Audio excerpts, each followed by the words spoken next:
पार्वती, मैं तुम्हें प्राप्त हुआ हूँ। यह हरतालिका तीज के व्रत का फल है। शिव जी कहते हैं पार्वती, जो नारी हरतालिका तीज के व्रत का स्मरण करती है, फुलेरा जो बांधा जाता है उसमें 5 माला से ज्यादा माला लटकना चाहिए, 5 से कम नहीं। कितनी? जैसे माला जो लटकाते हो वो 5 से ज्यादा होना चाहिए। 5 तो जया, विषहरा, शामली बारी, दौतली, देव, इससे अधिक होगी चलेगा, पर इससे कम फुलेरे के अंदर माला नहीं होना चाहिए महाराज। दूसरा,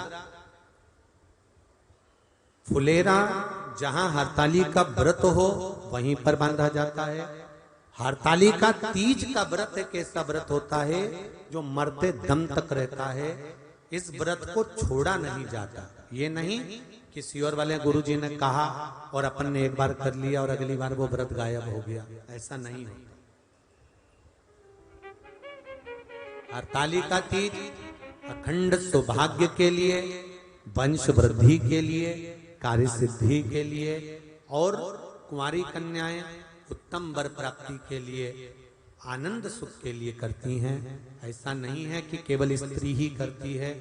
जब नारी किसी कारणवश व्रत नहीं कर पाती तो पुरुष इस व्रत को धारण करते हैं। 30 अगस्त को, यही 30 तारीख को, कल 29 है, परसों 30 तारीख को हरतालिका तीज रहेगी। आप सब अपने हृदय से, मन से इस व्रत को कर कर अपने जीवन को सार्थक बनाइएगा। जो करते हैं, कितने लोग करते हो जरा हाथ उठाइए। हरतालिका तीज इतने सारे करते हो, अरे वाह वाह, कर लो, प्रणाम प्रणाम, आपको बहुत बहुत नमन करता हूं, बहुत बहुत सारा। फुलेरा बांधते हो? नहीं, अब की बात बांधना। मंदिर में करते हो तो मंदिर में, घर में करते हो तो घर में। फुलेरा वंश की वृद्धि करता है, फुलेरा अखंड सौभाग्य देता है, फुलेरा मन की कामना को पूर्ण करता है। जो बेटियां जिनका विवाह नहीं हो रहा हो या बेटे जिनका विवाह नहीं हो रहा हो, वो 7 स्थान पर कहीं फुलेरा बंधा हो तो फोन लगाकर पूछना कहाँ बंधा है, वहां का दर्शन करना। एक फूल में हल्दी कुंकू लगाकर शिव जी को चढ़ाकर फिर वहां से जाना। 7 स्थान के फुलेरे का दर्शन अवश्य करिएगा। जो व्रत नहीं करते हैं उनसे निवेदन है, कहीं हरतालिका हो रही हो तो वहां बैठकर अगर भजन हो रहे हो तो थोड़ी देर भजन गाने चले जाना। अपने मोहल्ले में, कॉलोनी में, सोसाइटी में कहीं हरतालिका तीज का व्रत हो रहा हो तो 2-4 मिनट जाकर दर्शन जरूर करना, जिससे भोलेनाथ आपका अखंड सौभाग्य करे और आपके मन की कामना पूर्ण करे। बाबा जिएगा इस व्रत शिव महापुराण कथा को कि व्रत बहुत बड़ा है, बहुत बड़ा व्रत है, तो उसको छोटा करने का भी तो तरीका शास्त्रों में कहा गया है।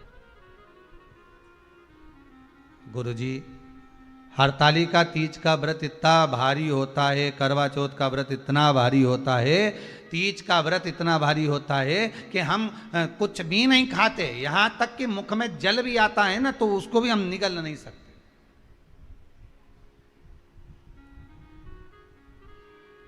अब इतना भारी व्रत, और शास्त्र कहता है कि हरतालिका तीज का उद्यापन तो पहले होता ही नहीं, एकादशी का तो हो जाता है। और यहां तो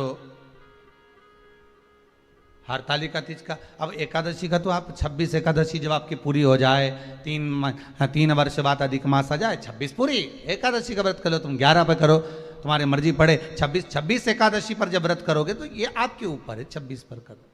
पर हरतालिका तीज का जो व्रत है, इसका उद्यापन तो ना तो पहले होए और इसका उद्यापन ना 13 वर्ष के पहले होए। इसका उद्यापन तो जब तक कन्या हो, चाहे स्त्री हो, चाहे नारी हो, चाहे पुरुष हो, हरतालिका तीज का अगर उसको उद्यापन करना है तो 13 वर्ष तक तो आपको व्रत करना ही पड़ेगा, उसके बाद ही इसका उद्यापन होता है।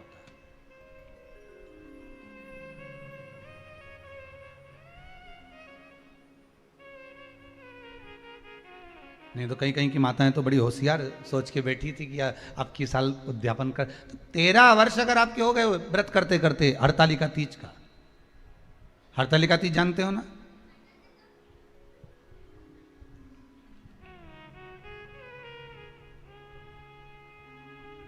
तेरह वर्ष अगर आपके हो गए भगवान की भक्ति को धारण करते करते,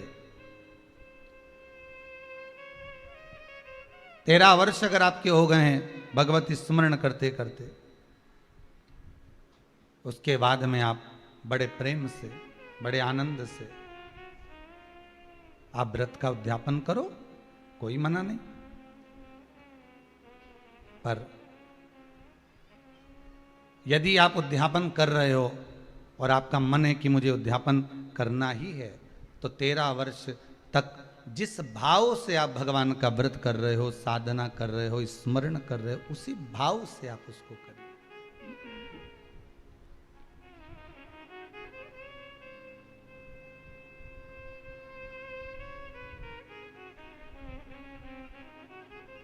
गणेश चतुर्थी के एक दिन पहले आ जाती है, सहज भाषा में समझ लो तीज को, हस्त नक्षत्र तृतीया।